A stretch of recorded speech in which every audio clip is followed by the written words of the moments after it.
All right, here we go. Sorry I'm late, guys. I had first scheduled this for 1 o'clock, went back to 11 after realizing I had an appointment at 1, and didn't get my ass in gear until just now, and it is now 11:38 here on Tuesday morning, November 12th, and as promised, I am going to provide you with... All right, there we go.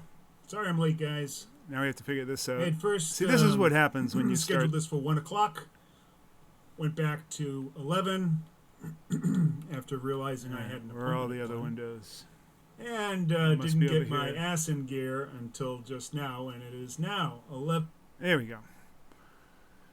Got so many windows open. So many windows.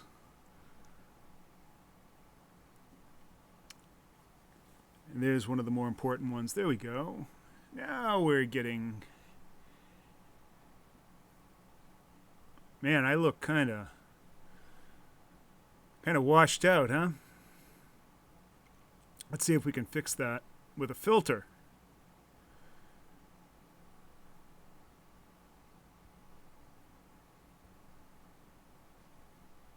Does that look better? No, that doesn't look better.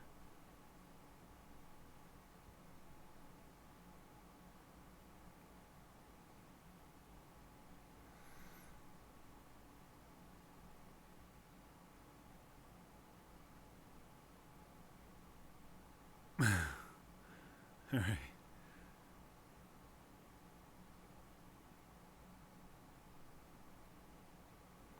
Get a little hue shift here.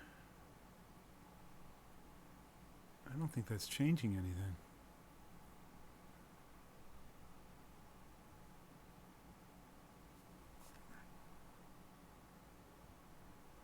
Oh, I see.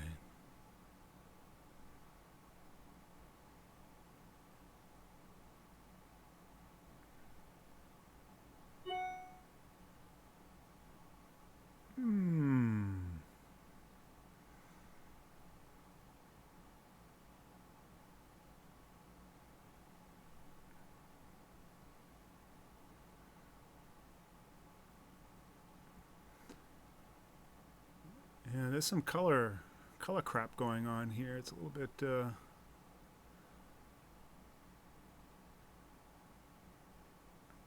we go.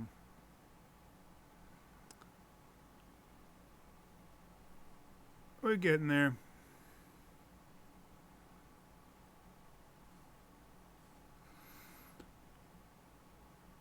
Missing blues. We're missing blues.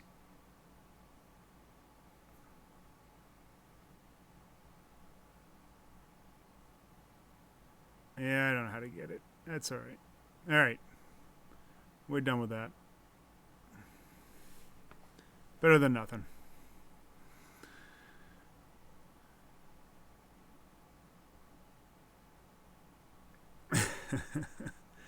Maybe a spray tan like Lord Trump. Well, actually, I have a 4K camera on here, but I don't believe that it will show during streaming anything better than 1K. I think it has something to do with the lighting or something. I don't know.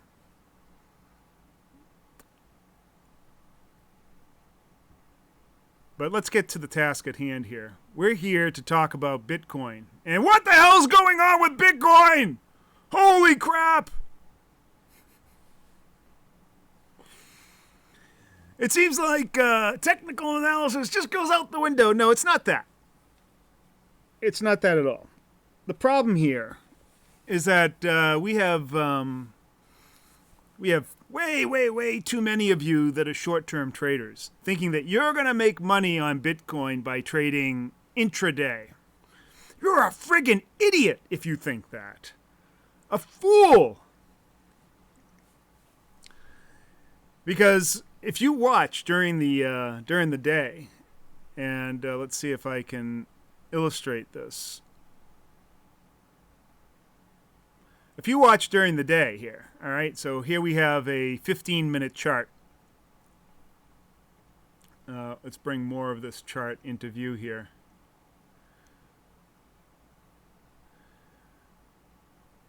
And take a look at some of these wicks that happen here. I mean, this is minor stuff, but we're talking, 100 point, 150 point moves up and down. I mean, this looks like normal volatility all along. Let's see, where's my, this stuff here, this all looks like normal volatility. Then you get this crap. Ooh, where the hell, what the hell's going on? But that's nothing. If we go to an hourly time frame and then start looking at some of this stuff. Whoa, baby. What is that? From 870 to 9, it's a 500 point move up and down in the space of 5 minutes, 10 minutes, and then down again. All of this stuff. What is that? There's nothing normal about this. This is not your dad's stock market. No. This is Bitcoin. The thing that we're all going to rely on as our reserve currency sometime in the future, right? Oh boy. This is crazy stuff.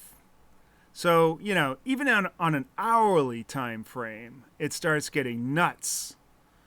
So you got to pull back a little bit and, let's look at it, maybe a little further back. You may be wondering what all this stuff is around the price and all these little bubbles and everything else.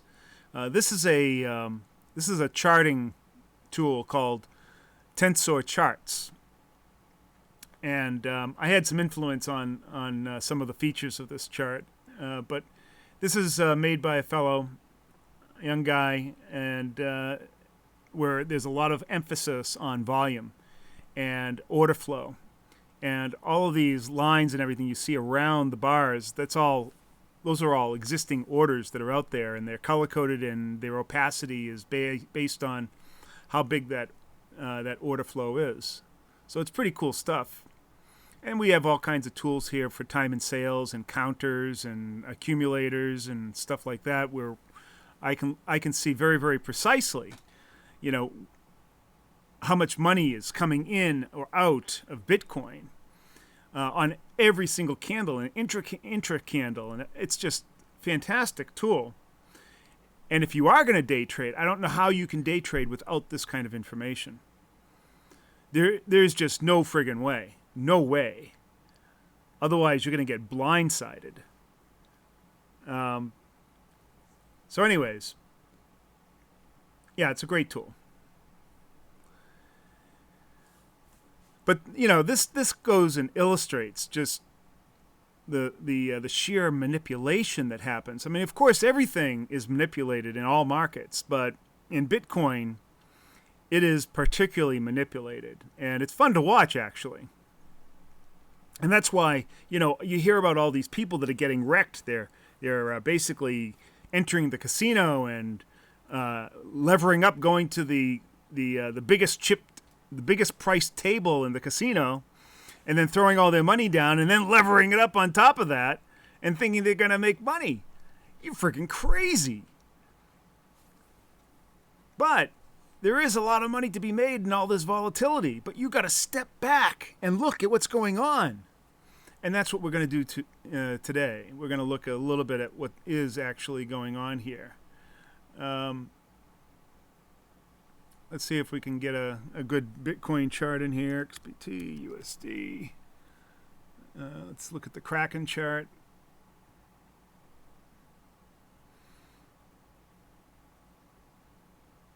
All right.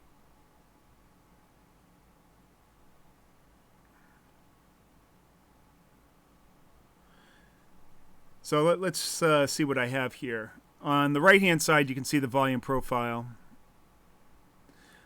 Down below, you can see relative volume. And that will show you the multiple of volume currently compared to what it's like over, I don't know, the past 15 days or whatever, however many bars that you choose to look at. In this case, I think, what am I looking at here? 33 days. Yeah, I'm looking back 33 days. So it will show me the relative volume of these moves compared to the last 33 days. And you can see I have a line right here. That's the cutoff. And the cutoff, I should make that a little bit thicker, you know? Something like this. A little darker.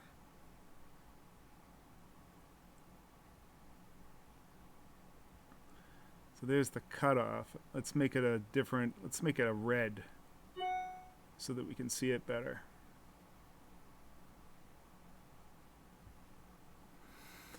All right, so the cutoff, that's showing, the cutoff is at 2. So this is 2 times the average volume, that red line. And I use that as kind of an indicator when you want to start taking it, paying attention, that when volume starts rising above that 2 times the average volume, then there's probably a move afoot, right? And sometimes I wonder if even that is enough, or if I should go to a smaller time period. Although I like 33 days. I mean, let's say we go to 2 weeks. We go to 14 days, and see how that. We'll get a little bit more granularity. So here's the average volume over 14. It doesn't look too much different, to tell you the truth. But it might be a little bit more timely. So here we can see, tremendous volume that came up on this last pump up. And then we had this drop here. And it seemed strong to a lot of people, but it really didn't involve a whole lot of volume. It was really kind of an average move. Yet people were just clamoring, thinking, the sky's falling. And this is the drop that we had a few days ago.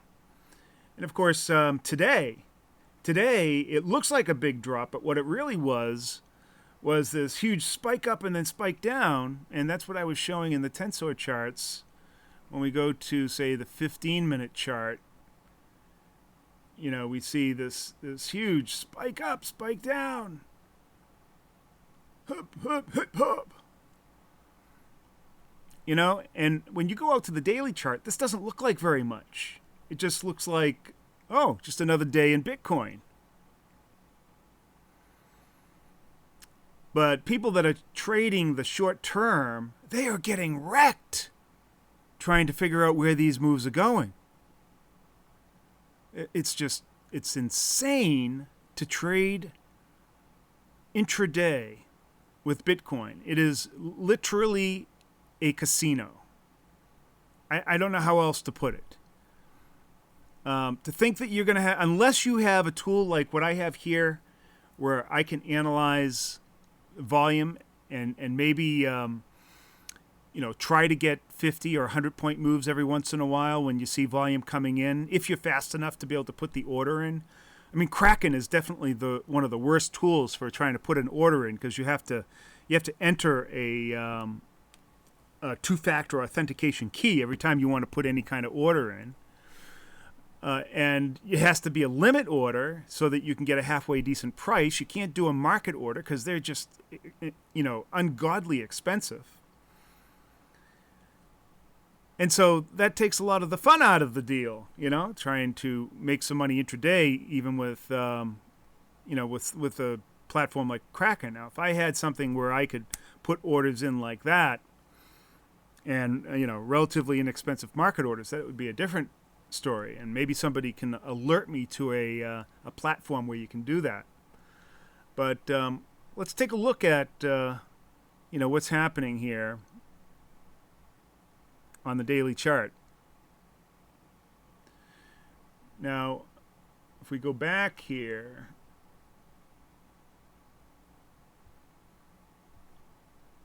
what we're seeing here is what I had plotted out was this sort of measured move that I thought would happen. And it came down pretty far. It didn't do the entire measured move. It came down to about, I would say that's about 2/3 of that move. When you say it came down to here, let me draw a little line where it came down to.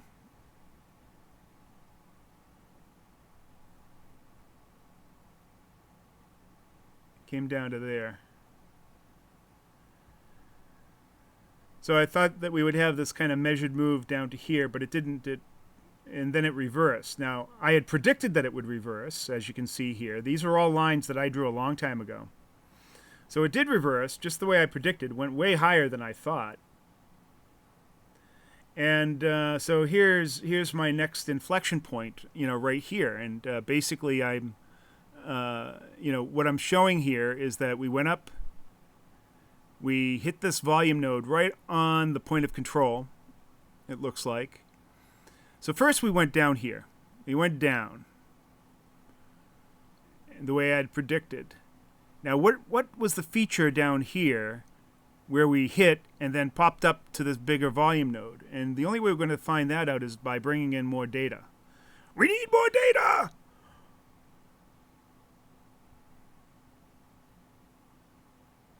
Which is different than cowbell. More data is not more cowbell.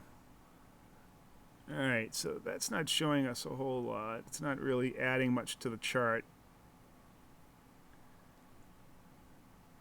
I think what I need to do is compress it a bit and bring in even more data. More data!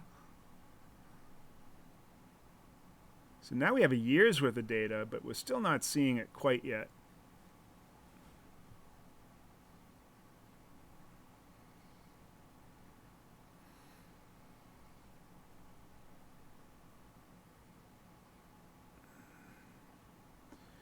So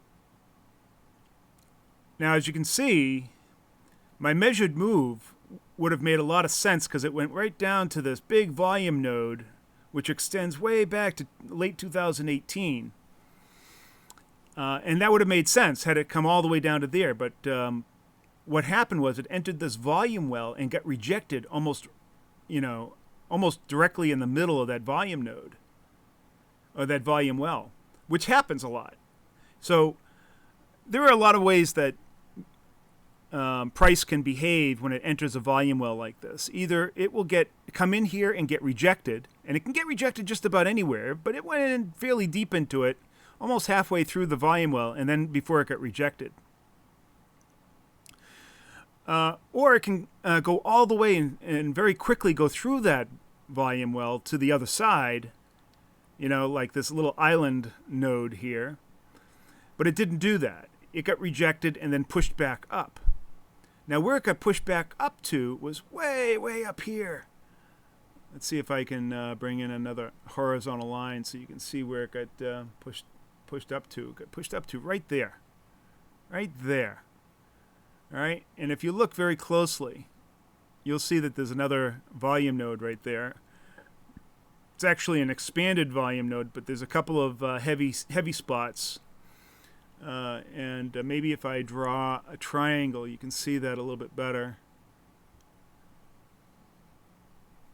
There's one here.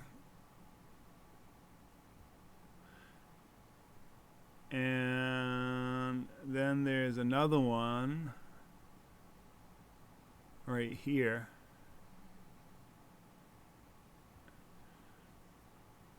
Okay. So we came up and hit this volume node and then came immediately back down to here. So we can call this sort of a child node, and where we're in right now is kind of no man's land. Let's take a look at this a little bit more detail. We need more triangles. More triangles. Now we can see that there's a volume well right here.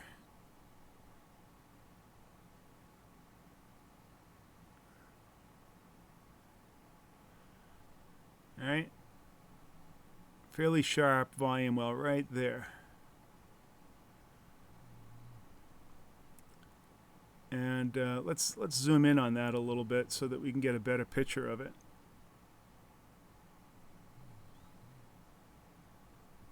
And we'll expand everything.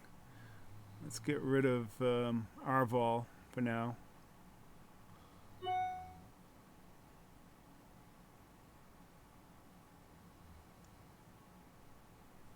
And now we can move these triangles, make them a little bit more accurate.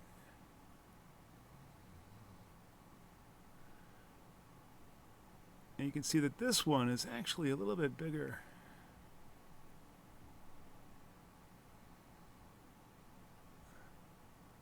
All right.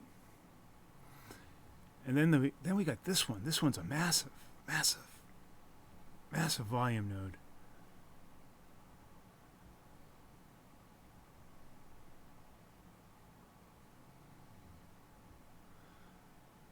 All right. So we can look at this volume node right here as being kind of like the parent node, and this one being the child node. And so we went from the parent node, did a false move down to its LVN, the lower end of the volume node, the bottom side of the volume node, popped up all the way up to here to this other child node, immediately got rejected and brought back down to the edge of this kind of sort of latent volume here, right to this volume well. And now we've bounced back and forth into this volume well. It's like, I don't know, it's like a pachinko game. It came down, hit the edge of this volume well, came up, shooting up, back down, then hit the edge. And that edge, I think I can define that edge by putting another line here. You know, there's an edge right about here. You can see it very clearly. That's where we bounced. Right on the edge of that volume node. Came down, bounced on it, tried to, shoot through it back down to the parent node, but got stopped right at the other side of this volume well. See that? And now it seems that Bitcoin's confused. Should we go back up to here? You know, should we do this? Should we go back up to, up to here? Or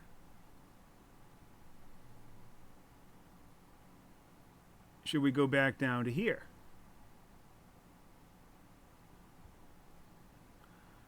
What is the more likely thing to do? That's a really good question, because it appears, I'm not sure that there's any discernible direction here. One can make the argument that we're in this massive downtrend. Massive downtrend! I think you could have said that to here. But now it looks like we're on this thing here. We're kind of settling out somewhere in here.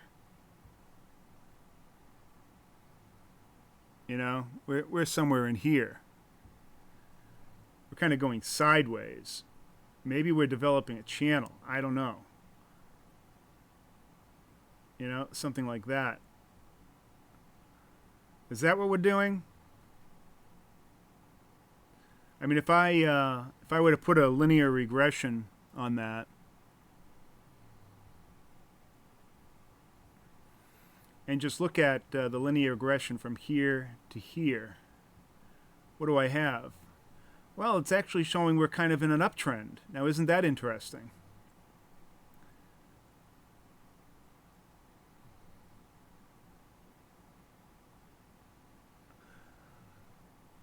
All right. So, since mid-October, at least from a linear regression point of view, we're in kind of an uptrend. All right, so if we're in an uptrend, and I have these two possibilities of either going down or up, because we're not going to stay on the edge of this volume well for too long. The odds would put it to up. But then I have to look at, well, I also have to look at the size and distance away. And this volume node down here is clearly bigger and it's closer than this one up here. But this is kind of a stacked volume node. There's a couple of them. And so maybe all of this is begging us to come up there. And it's really not that far away. Although we did get rejected once. And we have been rejected a few times. If you look at, I don't know, put in a few more of these horizontal lines. We've been rejected up here.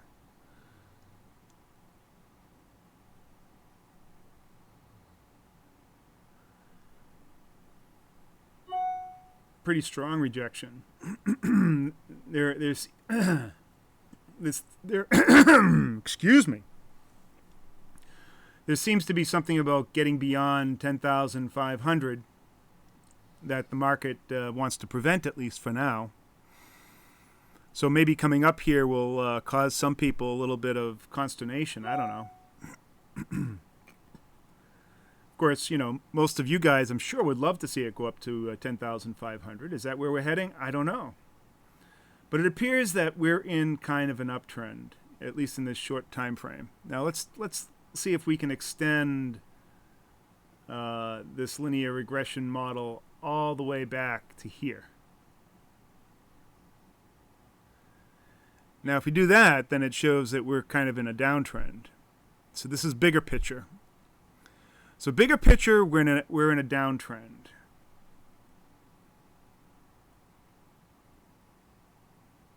All right. Smaller picture, we're in an uptrend.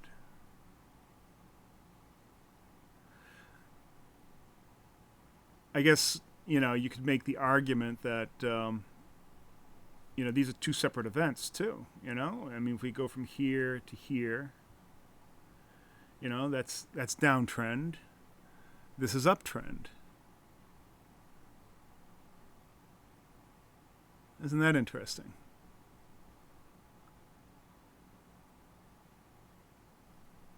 It's kind of like a little reversal there. I mean, I don't know what you call this pattern. It's a pattern. Well, it's never a pattern until it repeats itself somewhere along the line. I don't know where else this has ever been repeated. But one of the patterns that I wanted to, you know, pay particular attention to is the anatomy of a bubble. And this is clearly a bubble with a primary and secondary top, and then subsequent dead cat bounces. Now, did we find the floor on this bounce? Was that the floor right here at 7,300? Is that the floor? Is that the bottom? That so many people have been saying, yeah, the bottom is in. I don't know. I never want to say what the bottom is in Bitcoin. Anything can be the bottom. Anything. So I look at that, and I'm thinking, okay, so we're in a little bit of an uptrend, at least for the past month. We were in a downtrend for 2 months. Now we're in an uptrend for a month. But if you look at the whole overall trend, we were in a downtrend. Now let's see. How did that change throughout the time that we're here? So let's say we go to here. What does that look like? That still looks like a downtrend. What does that look like? That still looks like a downtrend. When did it stop turning into a downtrend? Or when did it start turning? Let's say we go from here to here. See, that's even a downtrend, this portion here. Maybe if I go to here. Is that different? Okay.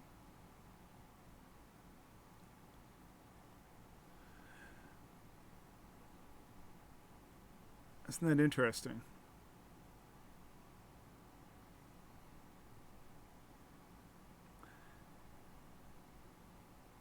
So there's the turn.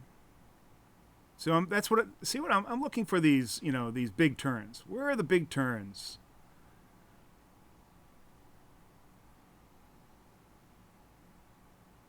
Right? So down, over, and then off a cliff, and now up again. So you gotta take each one of these moves in legs, I think, and analyze it from the big picture, and then start segmenting it and analyze it from there, and see what the hell's going on. I mean, somebody could make, what is this little consolidation here? You know?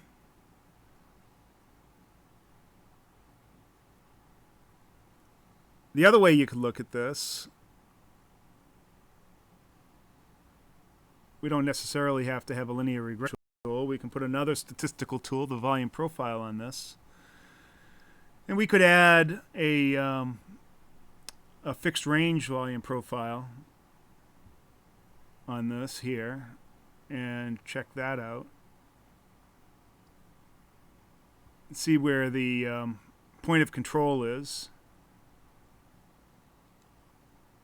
It's too bad this doesn't extend the point of control.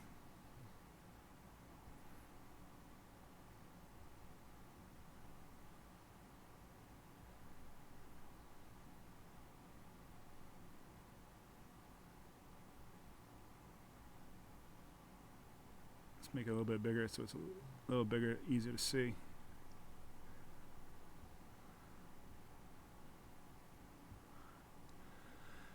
So we have a profile of this little consolidation here.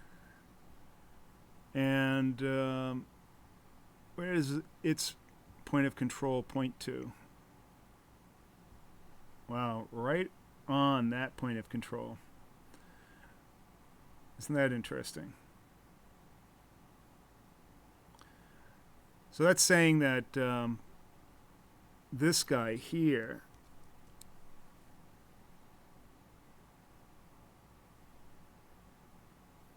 if I were to measure him,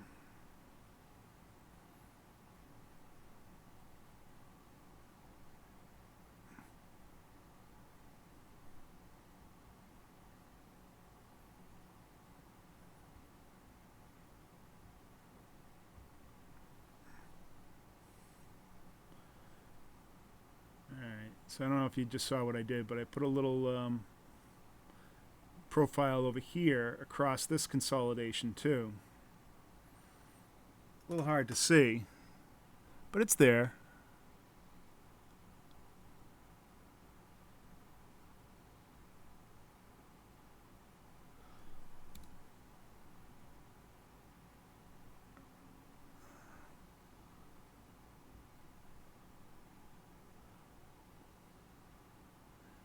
Maybe I could put it over this entire thing and see where the point of control is. So even if I dragged it across all of this, and I don't need it on this, I could put it right about here, make it a little tighter.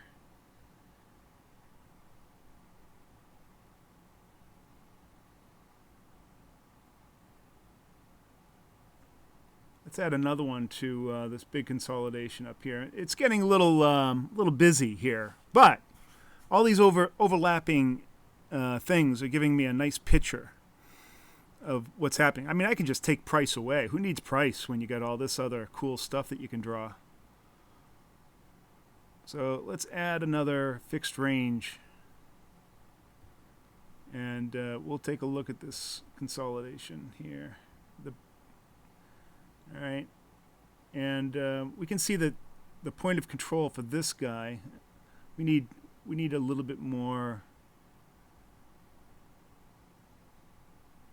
granularity there. So what we're going to do is we're going to add more rows to this. Maybe we'll add a total of I don't know, 60 rows. All right. And then from here you can see its point of control is right there. Right on that initial triangle that I wrote there. So isn't that interesting? All right, I think we can start taking away these linear regressions. They provided their usefulness to show trend.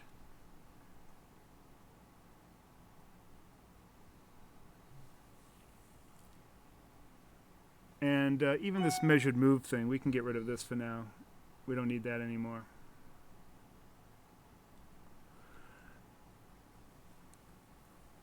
and then start looking. So we can see that we're in a slight uptrend right now. We can see that the point of control for this particular consolidation over the past month is significantly lower than where we're at right now. We can also see that the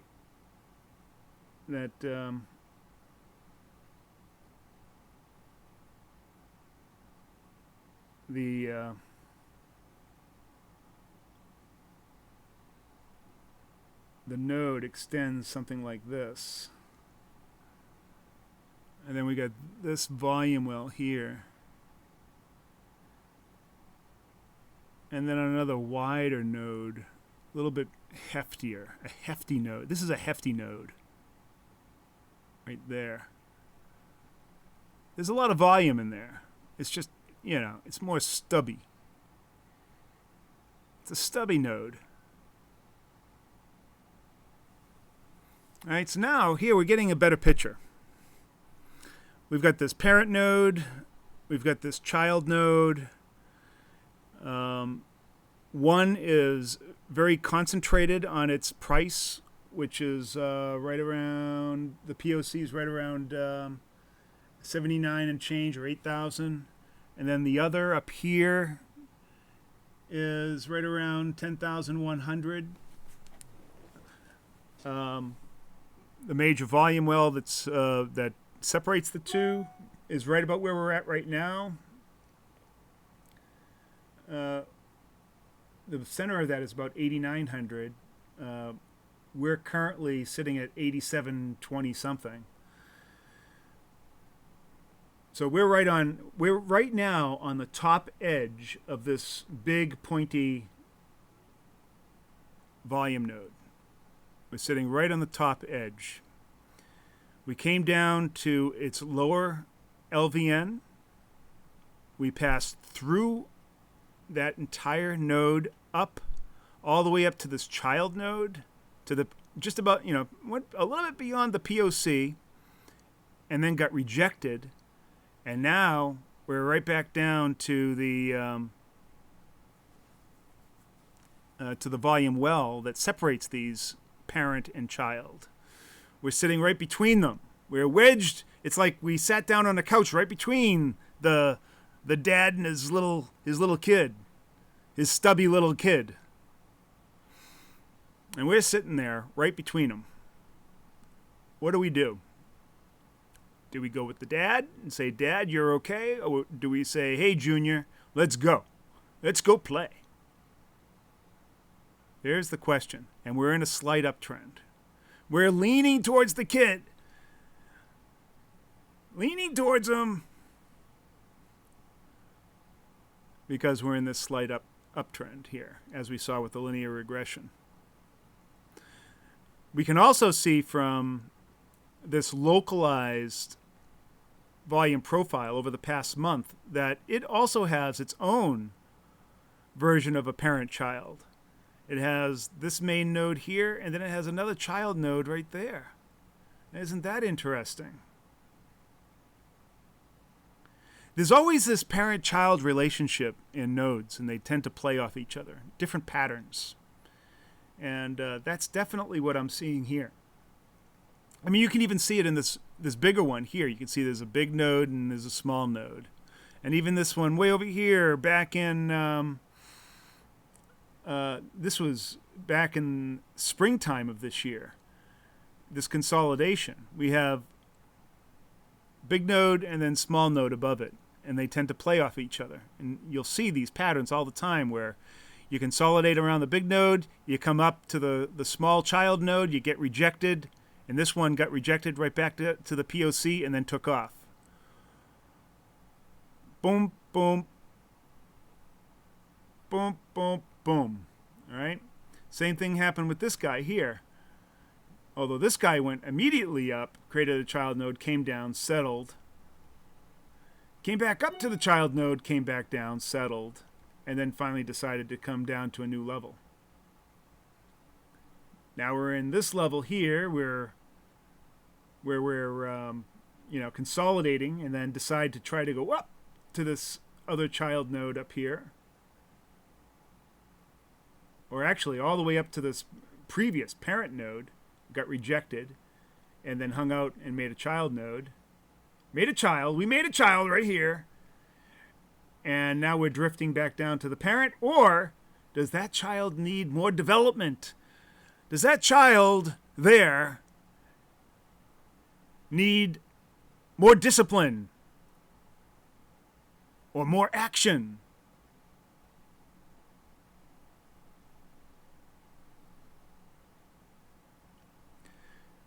That's what we're deciding. I say that I'm leaning towards going up and visiting this child, and perhaps hanging out here a bit and then making a little bit of hay here. So if we were to zoom in on that area a little bit, now that we have all this other stuff, you'll start seeing that that child will become more and more prevalent.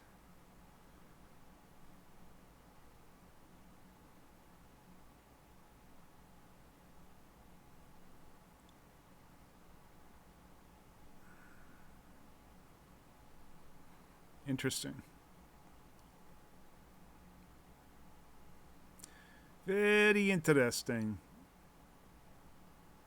I don't know. I'm leaning towards up. I'm going to give this a 60-40. Let's go, 60-40 is good. I'm going to say 60% up and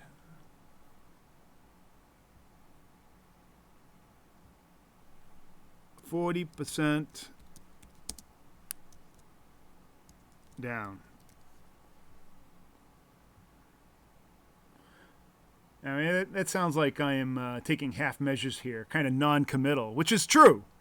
I'm just trying to state that I think that there's a slightly better chance. Maybe I should say this is more like 65% up. I feel a little bit stronger. And then this is 35% down. Maybe that will make you feel better. That'll flip you from doing nothing to throwing down your entire wad on a bullish move. Because you're a degenerate trader. Oh, man. Let's see what the peanut crowd has to say about all of this. Or the peanut gallery, as they would say.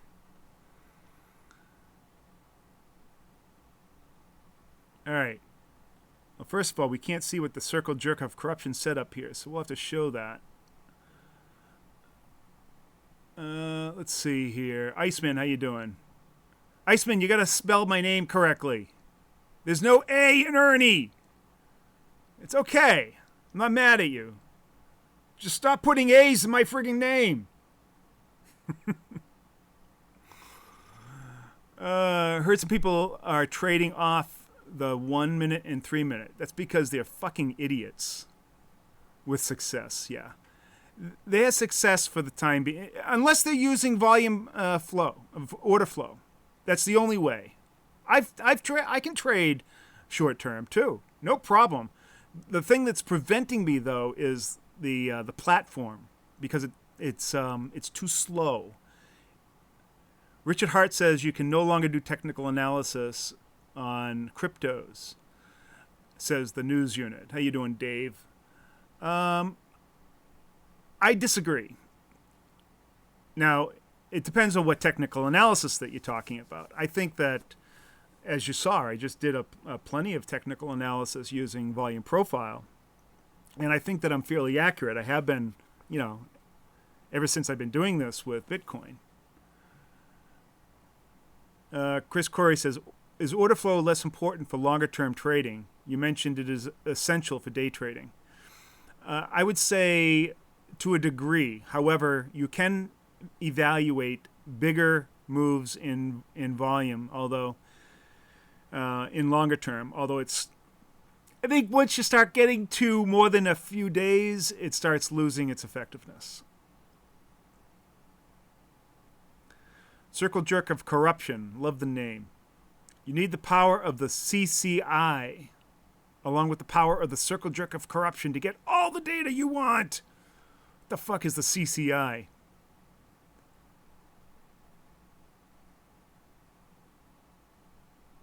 Terry says, hello. If you take the top and bottom channel of Bitcoin, October 2017 pump and 2018 pump, we are on top of it now. Well, I didn't go back that far. I don't think that most people that are in Bitcoin have that much of a memory. That's probably not true. Maybe some of the whales do. And it's a very good point, and maybe I'll look at that.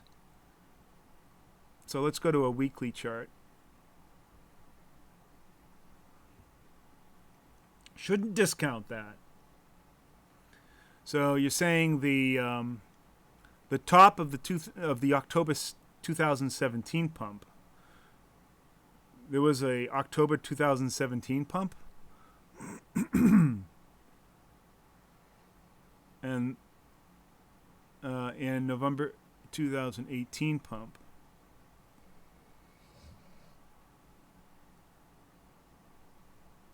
All right, we're on top of that now. We're nowhere close to that. I don't know what the fuck you're talking about.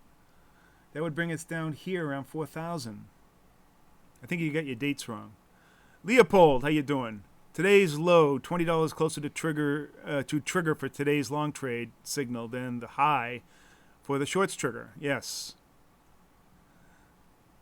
Do you believe in the power of VWAP, discombobulated with the power of the CCI?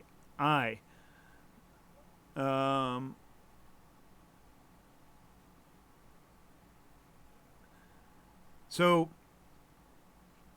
the VWAP is like taking a whole bunch of volume profiles. Like, let's say I did a 30-minute chart, right? 30-minute chart, and then put up a bunch of a session-based session volume, right? So now I have a volume profile for each individual session. That's from 8 o'clock one night to 8 o'clock the next night, or UTC 0 to UTC 0, and gives me a volume profile like that. Then, if I were to add a VWAP,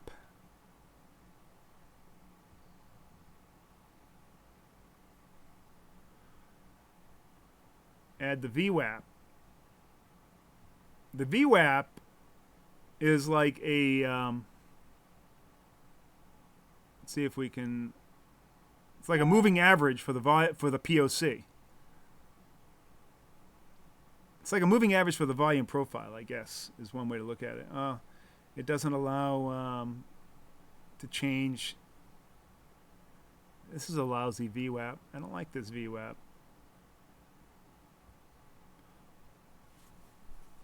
It doesn't allow you to change the moving average of it.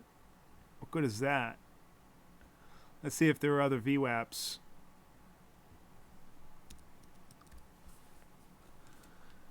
Ah, yes. We have other VWAPs. A VWAP with a period. There we go.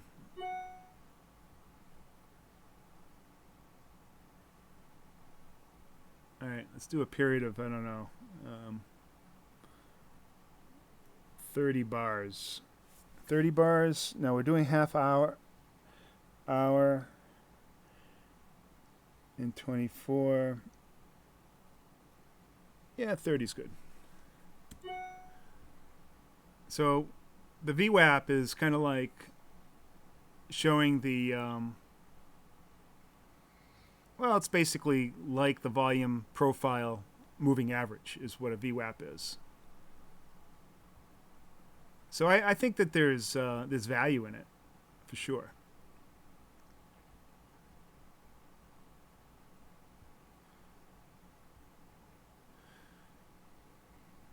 I would say the VWAP is like a better it's a better POC in a way.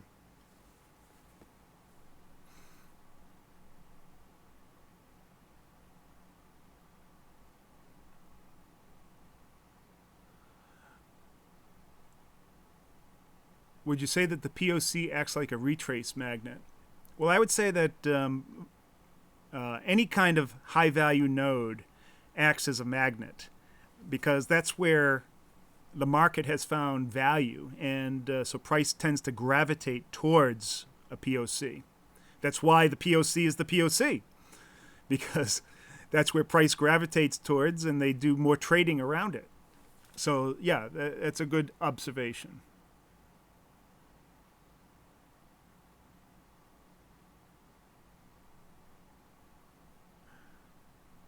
Ernie, where's your MAGA hat? Sorry, no MAGA hat today.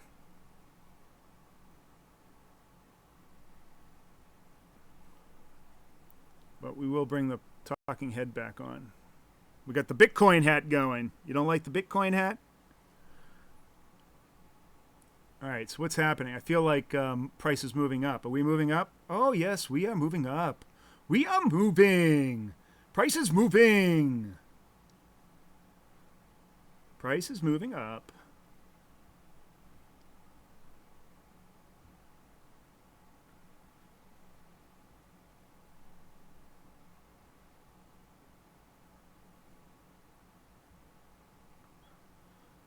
We're on the move.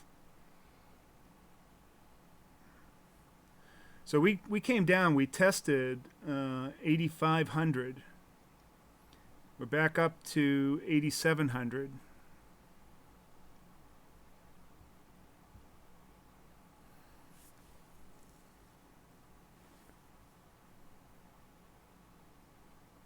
We went all the way up to 8,900 for a brief moment and then came down. So I think we're testing this range. That's actually a nice little node there. If you take a look at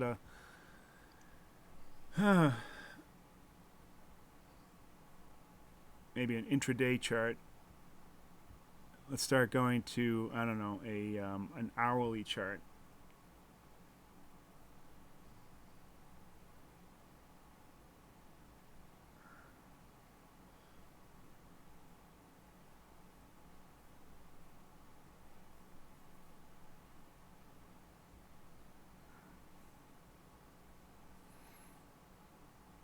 And we can see this range that we just developed.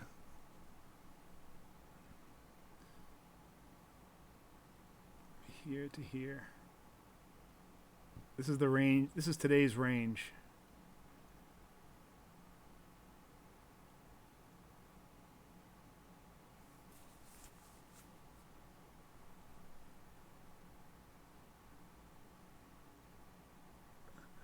T-Bone, speaking of Richard Hart, what is your opinion of the Bitcoin Hex project? I've just heard him talk about it. I haven't looked into it. He's not a very good explainer of what it is. But basically he's saying it's a better Bitcoin. Programmable money, essentially, allowing you to do all kinds of things like add interest, create CDs, blah, blah, blah, blah. Seems like a smart guy. He has a shady past. He's got a lot of money, so he can do shit. You know, so we'll see. You know, I don't know if he has the ability to push his project out there enough to get enough traction. That's what we'll wait and see. Do I use the RSI for direction? No. RSI is useless. How long do the batteries last for your earbuds? Well, this is the second generation of AirPods for Apple. And the cool thing about them, we need the talking head for this one. The cool thing about them is that they come with this case here. This case. And with this case, I can put my earpods in here if they run out of battery, and it will recharge them. But generally, the pods, they last for 4 to 5 hours. But that's not continuous use. If I were using them continuously, then they're good for about 2.5 hours, 2 hours. For non-continuous use, about 4 to 6 hours. Now, my understanding is that the new AirPods, which are significantly more expensive, by the way, also have active noise canceling and much longer battery life. But see, the 4.5 hour period isn't a bad deal, because if you put them inside the case, if you put them in this thing, they charge up in about 15 minutes, and you've got another 4 to 6 hours to go. So, and you can charge them up about 4 times in this thing before this thing has to be recharged. So that means that, you know, if you're on the go, you don't have to go find an outlet somewhere and then plug it into the wall and then charge it, or wherever you're going to be on another, on your laptop, or who knows. You just have this little doohickey in your pocket. You pull it out, you throw the earbuds back in, and in a few minutes they're charged up again. So that's what I like about these. Really nice. Also, this case here can charge wirelessly. But I'm going to get the new ones with active noise canceling. That is the balls. Those are really cool. And they have a much longer, they have up to a 24-hour life. So let's see what that entails. So price appears to be moving up now.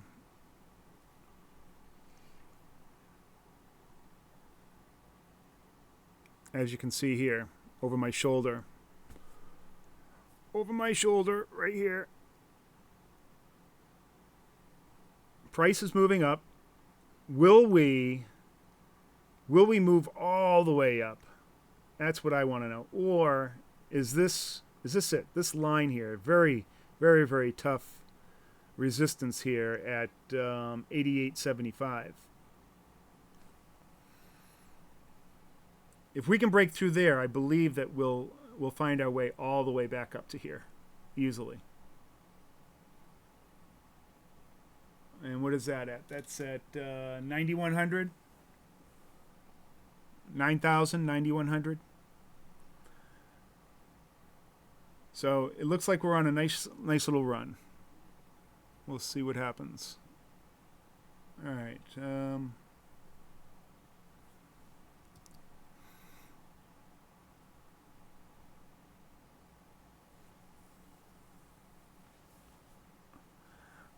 Why is the RSI useless?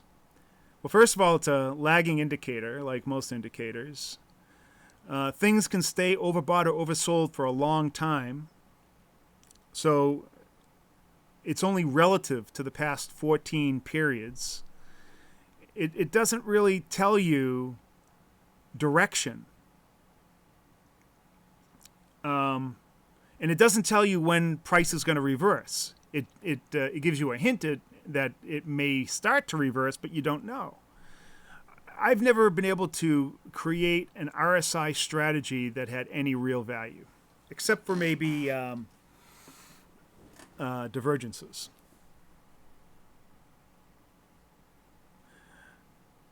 Got time to put up an oil chart. Could be nearing a move on major time frames. I don't know. Let's see. We'll check it out.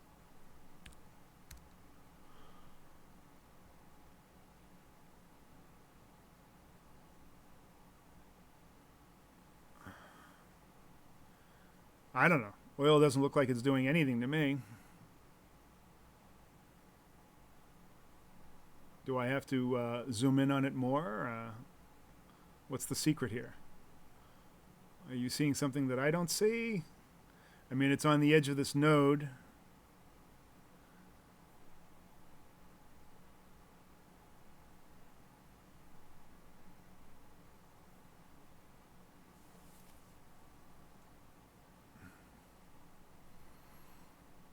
I mean, we're right on the edge of this node. Looks like it's trying to make a play for this upper band here, but I don't know. I think that we're consolidating, and maybe there's more time to consolidate. This is what it looks like it's doing.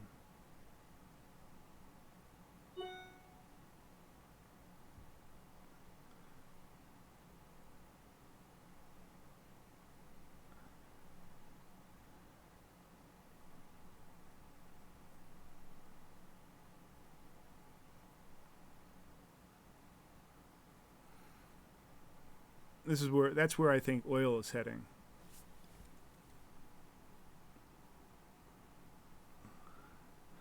Let's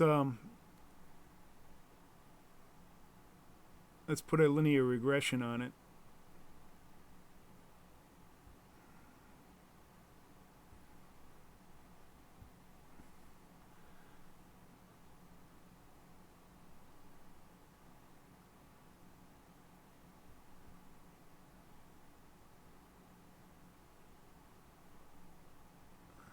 Yeah, it looks like it's going sideways to me.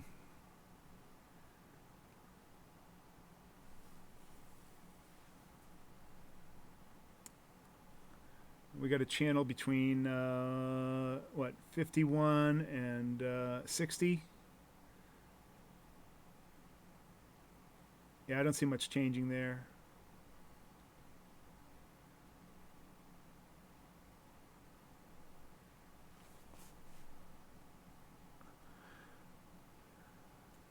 I'm seeing a break of long-term downward trend line on the top side.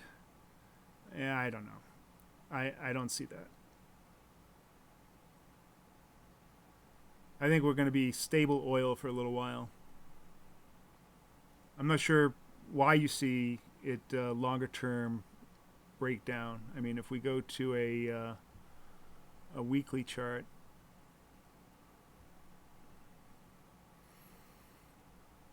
I mean that just looks like a nice big consolidation. I mean, lots of volatility before this. Now it looks like we're sort of settling in.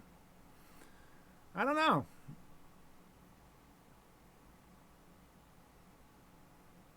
I mean, if we do break down, I don't see it going much below 43.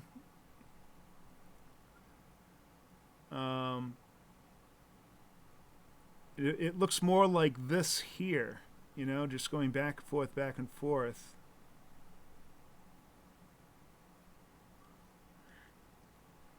It's all I see. I don't see any reason to think that it's going to break down.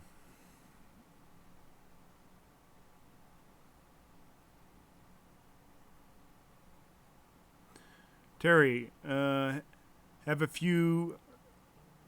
a immune suit. What is a immune suit fund? I have no idea what that is.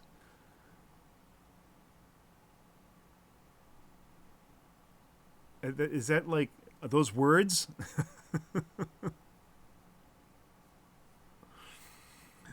I don't know what that is. Help me out.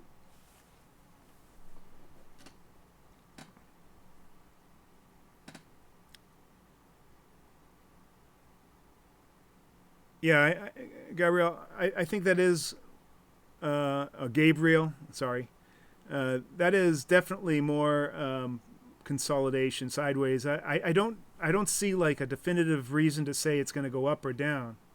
It's got to make another move. When it's going sideways like this, you know, I don't know how you predict that it's going to go up or down. Basically, what you can say is it's going to go up and down within the range for now, but does that mean it's going to be breaking out? I don't know. What is a moon suit fund?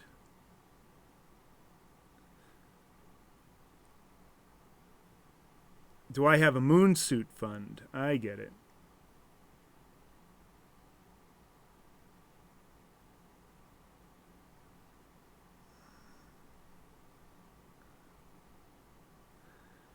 Am I going to talk about the cool looking chart I started the vid with? Well, I talked about it forever. You mean this thing? I mean, this is somebody else's product. I mean, this is just this is a volume-oriented, order flow-oriented tool called tensor charts, and I like it very much. I like it for seeing short-term moves and analyzing them. And when I can figure out how to put in orders very quickly and efficiently, then maybe I'll use Tensor charts to trade Bitcoin. In the meantime, I can use it to trade other things like futures.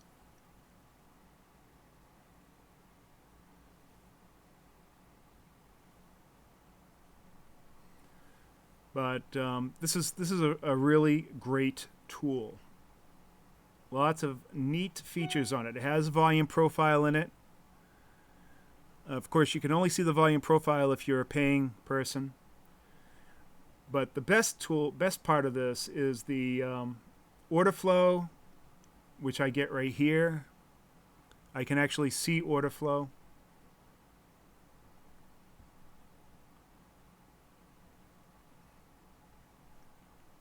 And the time in sales and the time in sales counter, the trader counter. Fantastic tool for determining the most likely direction in the short term of price of Bitcoin or any other asset for that matter. And the bar charts here on the left are actually little heat maps, and you can see the amount of volume at every level, every price level of each individual candlestick. That's pretty cool. The other thing I can do is I can adjust where big trades are being shown with this little tool here.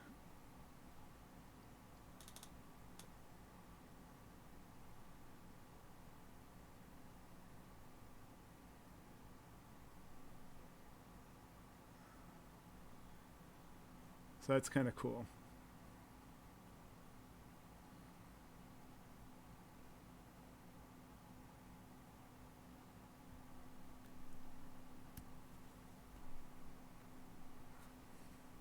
So I can see those little inflection points. Really neat.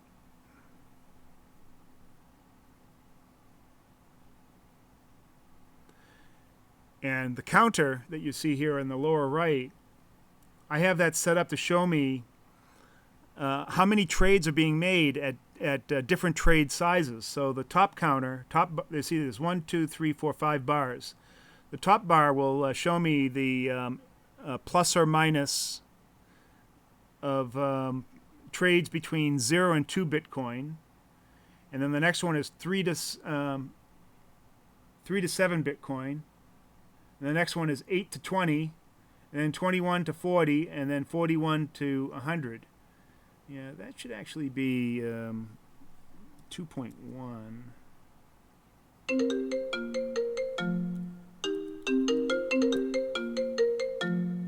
I don't know who that is. Hold on. Hello. Goodbye.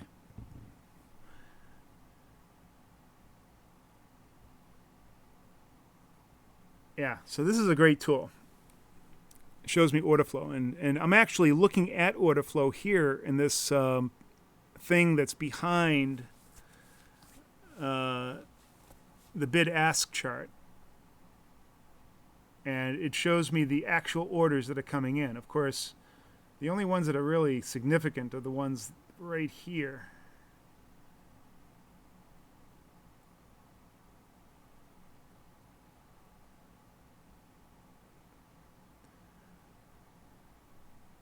All right.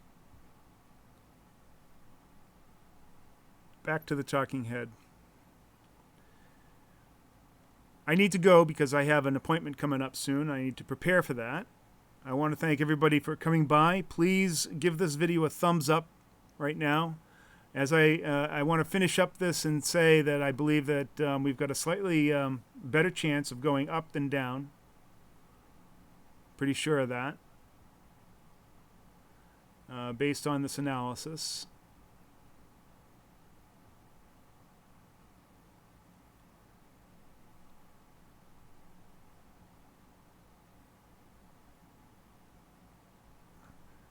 Let's see, we'll go out a little bit further.